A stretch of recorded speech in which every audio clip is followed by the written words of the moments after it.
hers, but then given back. From what she is saying.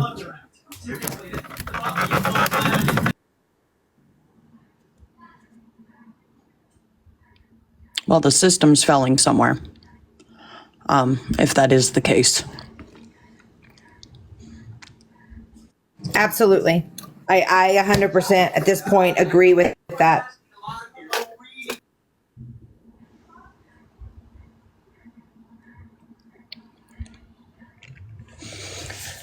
That's my point of view.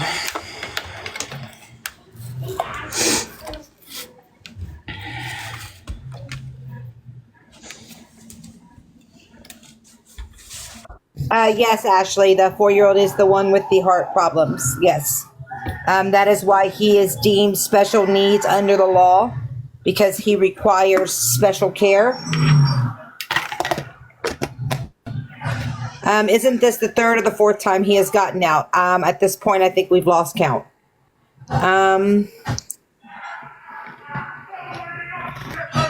Correct, Nikki. Absolutely. What's going on?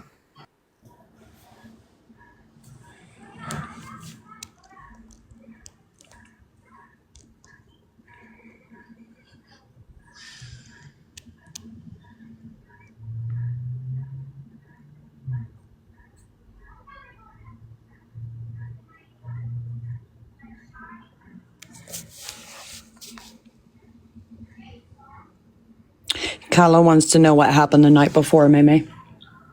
I can read the reports again. Sassy, I agree, right? If she was a hardworking single mom, then yeah, I would feel bad, right? But she's not. I agree with that statement.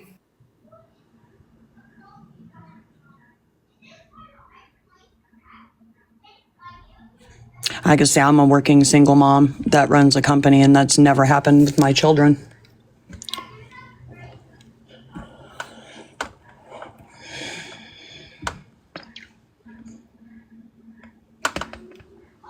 It's the gaslighting, right? that's for me. It's the gaslighting of other mothers right now, trying to find a defense for what she did. Like, what does my 8.5-year-old being left home alone safely have to do with your special needs 4-year-old walking 6 city blocks in his diaper in 60-degree weather? We aren't the same. My child has been deemed by the state of Texas responsible enough to be left home alone for a short amount of time. Your child is a special needs child who needs constant care. They aren't even close to the same.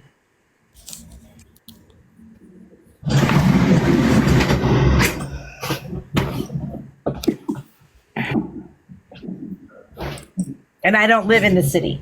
So we are not the same. My child's not going to get out and walk city blocks. I've worked third shift and never lost one of my kids. Yeah, she is deemed responsible. Enough. Yeah, I can. So on the 12th, they were called out at 9:05 in the morning. I was sent to 3835 Clifton Avenue, Neighborhood Alliance, for a 4-year-old male whom was found by the complainant wandering the street alone. Upon arrival, I spoke to Soto, who advised that he had been walking to work when he encountered the male juvenile, later identified as LB, born 2020. LB was either unable to speak or refuse, so Soto called the police. While speaking with LB, I had assisting officers begin to canvass the neighborhood looking for his residence or family. Approximately 15 minutes later, a male identified himself as Daniel Baker, 1975, walked up and stated he was LB's father. After Baker gave me 3 different stories as to the circumstances, none of which made any sense, I had dispatch check him via LEADS. Dispatch advised Baker had a protection order naming him as the defendant and his wife, Tara Myers, the mother of LB, as the protected party. I transported Baker and LB to their residence at DeWitt Street, where Daniel advised he was currently on probation and had violated his protection order by coming over to the above address. Upon arrival, he found the side door wide open. He then entered the residence and found his teenage son, DB, 2010, making him 14. He asked DB to check on LB, at which time they found him missing. Instead of waking LB's mother, Tara Myers, Baker left to look for the child. Baker readily admitted he knew he was clearly violating the protection order and that he would likely be violated on his probation. However, in light of the circumstances and the fact that the violation occurred outside of Lorain PD jurisdiction, after reviewing the incident with Sergeant M., Baker was advised a report would be left documenting the incident and allowed to leave. In speaking with Myers, LB's mother, she related that none of the above incidents had been related to her until I had DB wake her. She advised that LB had previously gotten out of the residence. I asked why she hadn't gotten safe delocks or another mechanism to prevent the child from getting out. Myers did not have a response. I then issued Myers a summons for child endangering, gave her a copy, and advised her the court date.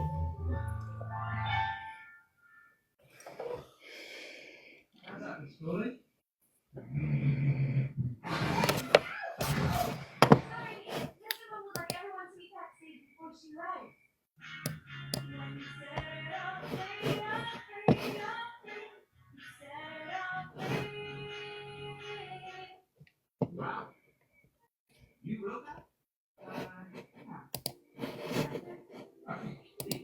Fantastic! You got to sing that today! Mike, you're on first. No. Just a second. Mike, I'm busy. What? I can't eat. Rosita and Gunter. You're on after Mike? You got it. Rosita! Sit back. I can let you know when Tiff comes back.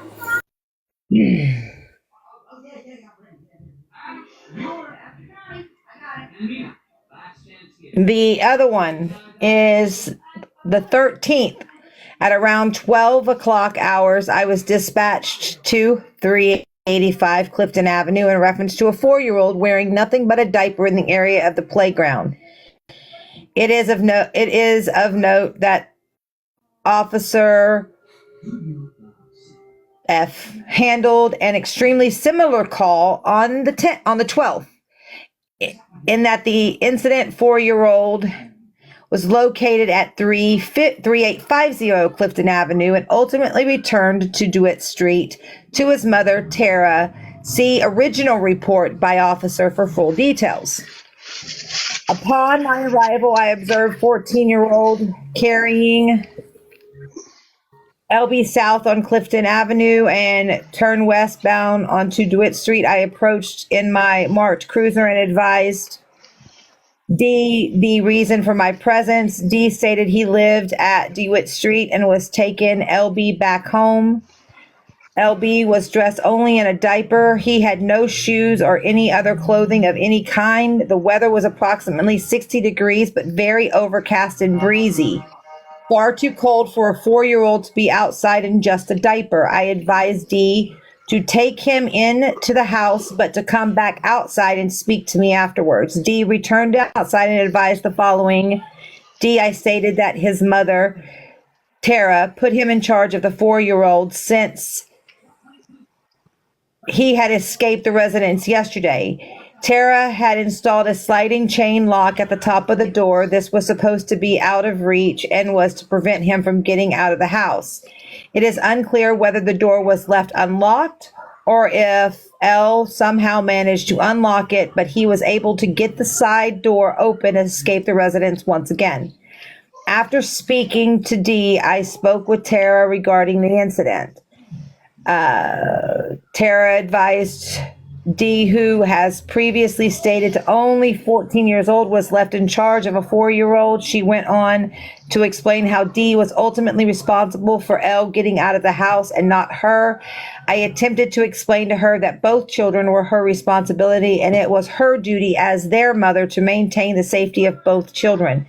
She continuously disagreed and blamed D for the situation. As previously stated, Tara lives at DeWitt Street, which is outside the jurisdiction of the Lorain Police Department.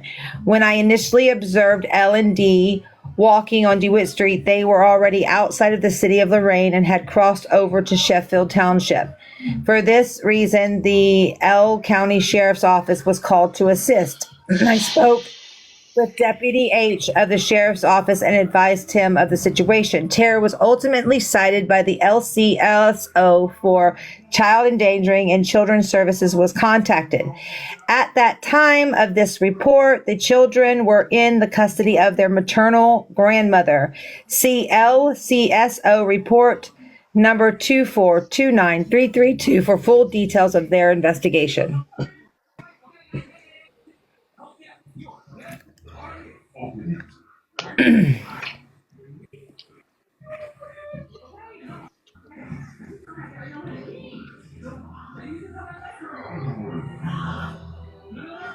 Ta-da!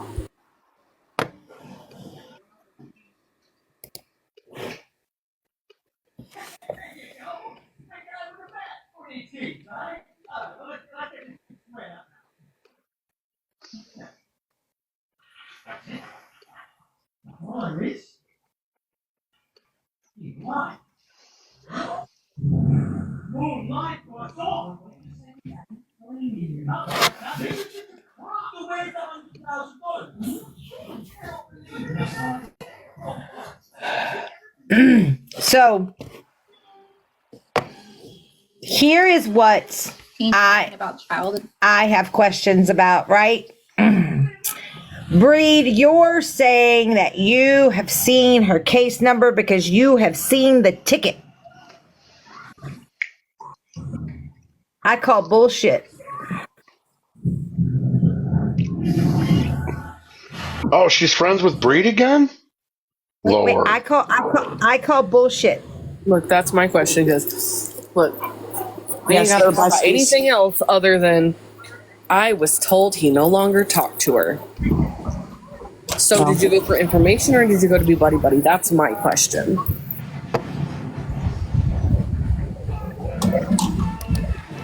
So who's gonna make who look like an idiot?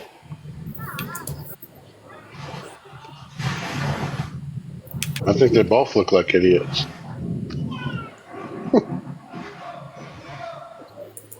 Breed and Grow, both.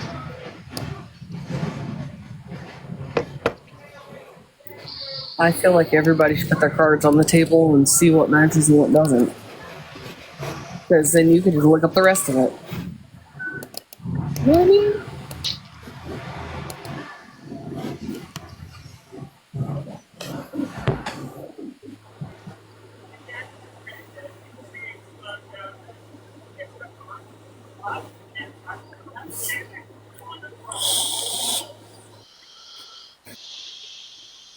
Are y'all ready?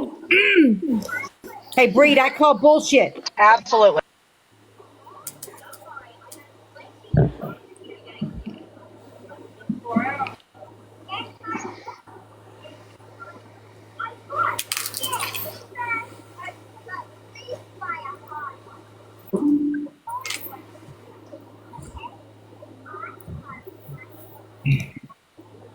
Hey, Breed. Breed. Did I fake this too?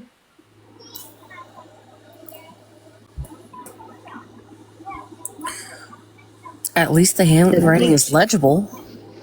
Does anybody want to tell me what's missing from her citation?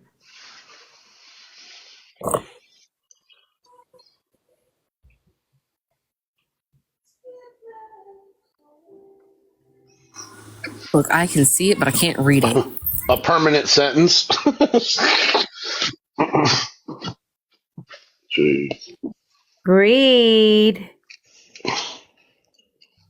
Miss Dorky for the win.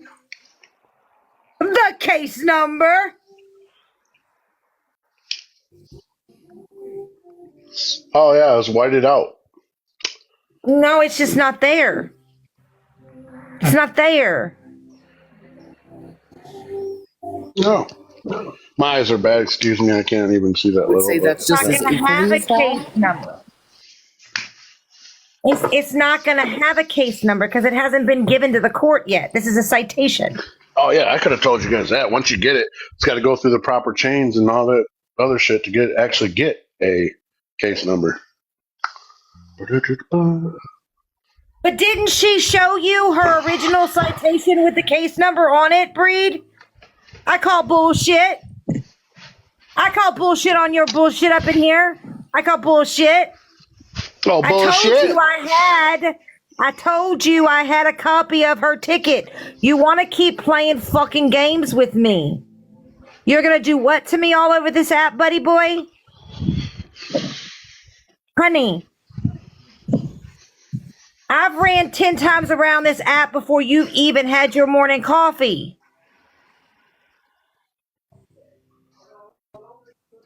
Leave my coffee out of this, damn it.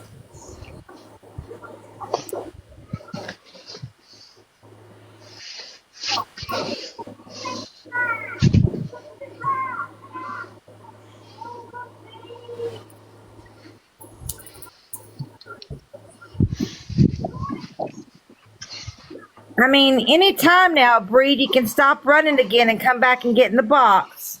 I mean, you're only going to run for another 3 weeks like you did last time, right? Motherfucking Speedy goddamn Gonzalez with the sombrero. Someone needs to take their motherfucking chancla off their foot and beat you with it.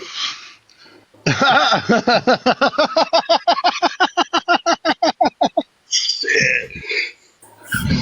Oh man, Lord. No, breed. Oh, yes. Breed. Not Breed. Breed. He came up in here and those reports are fake and Bro is telling the truth and I've seen, yes, for the record, Breed, right. I've seen the case number and the ticket and the this and the that. And I told him, Sassy, that put your money, you know how I like to do this, Sassy, put your money where your mouth is, right? Yeah. I mean, you've seen how I work, Sassy. Put your money where your mouth is. Let's go. I'll bet you a whole ass motherfucking paycheck that my shit ain't fake.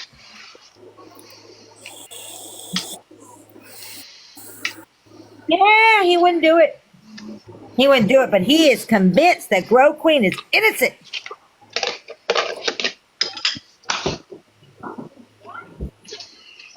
Just 2 weeks ago, or a week ago, she was running him down in one of my lives. Fuck you, Breed. You're a piece of shit. Now, look, that's weird behavior.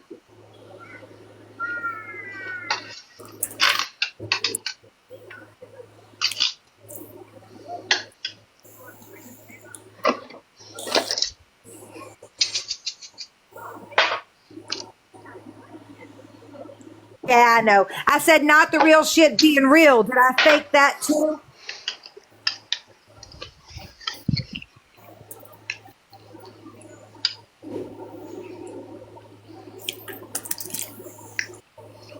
Uh-oh.